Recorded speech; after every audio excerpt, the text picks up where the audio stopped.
Right now, thousands are expected to descend on Durban this weekend for the official government-led ceremony to recognize King Misuzulu Zwelithini as the monarch of the Zulu kingdom.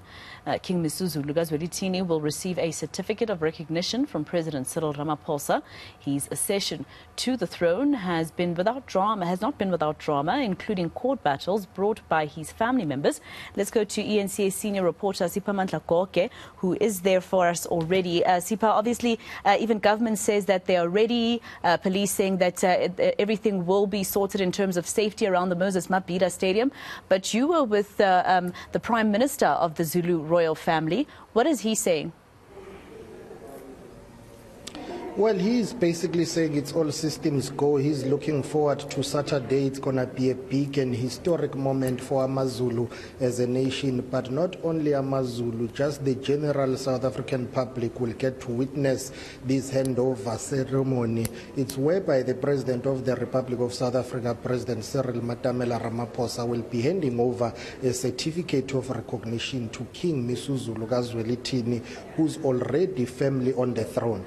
This is just a fulfillment of the constitutional and legislative processes, because in terms of the Khoisan Traditional Act and leadership, he has to hand over that certificate to any king or queen who is recognized following all processes from the royal family. So because kings and queens are public representatives, they need to be recognized by government. But this is not a coronation. A traditional coronation was done on the 20th of August in Kwanongoma, Wakangela Mankengane Royal Palace. This government-led ceremony is just to hand over that certificate of recognition to say you are hereby recognized as the king of AmaZulu as a nation following the demise of your father, King Goodwill Zwelithini Kabhegu Zulu. It's a new thing, this recognition or certificate of recognition. Previous Zulu kings were not recognized by government, but remember at that time things and circumstances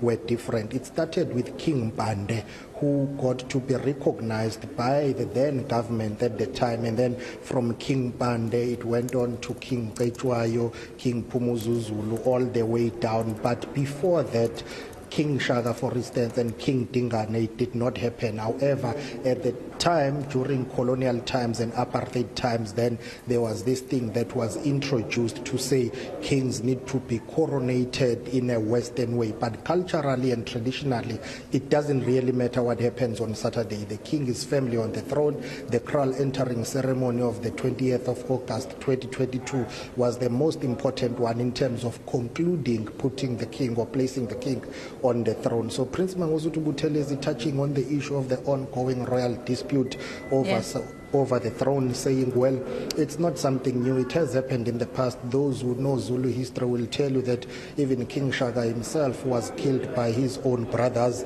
King Dingane, who took over from King Shaka, was dethroned by his own brother, King Bande.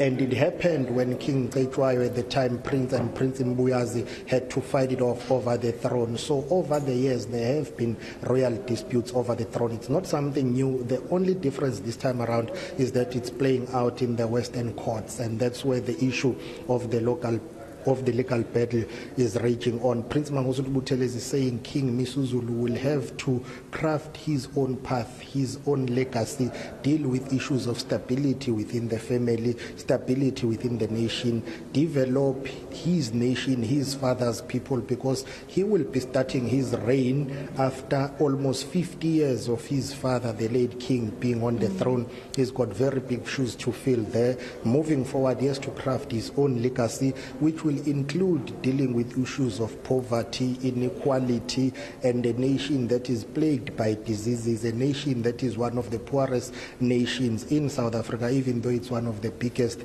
nations. So moving forward, after Saturday, the honeymoon period is over for King Misuzulu. The real work begins now to say, how will he lead his father's people? What kind of a monarchy will he be?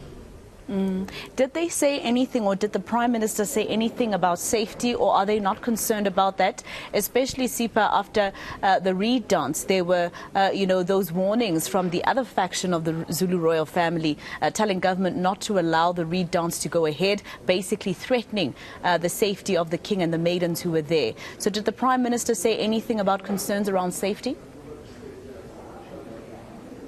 It was more on the side of, quote-unquote stampede. He was cautioning that, yes, he understands that thousands of people would want to come to the stadium to witness this ceremony, but according to him, he would encourage people, in fact, not that they come in their numbers. Yes, they will come, but he was saying to avoid a stampede, it would be better if the majority of people would prefer to watch the proceedings and this ceremony on television. On the issue of safety and security, it's something that is being handled by state security, the police and the intelligence community.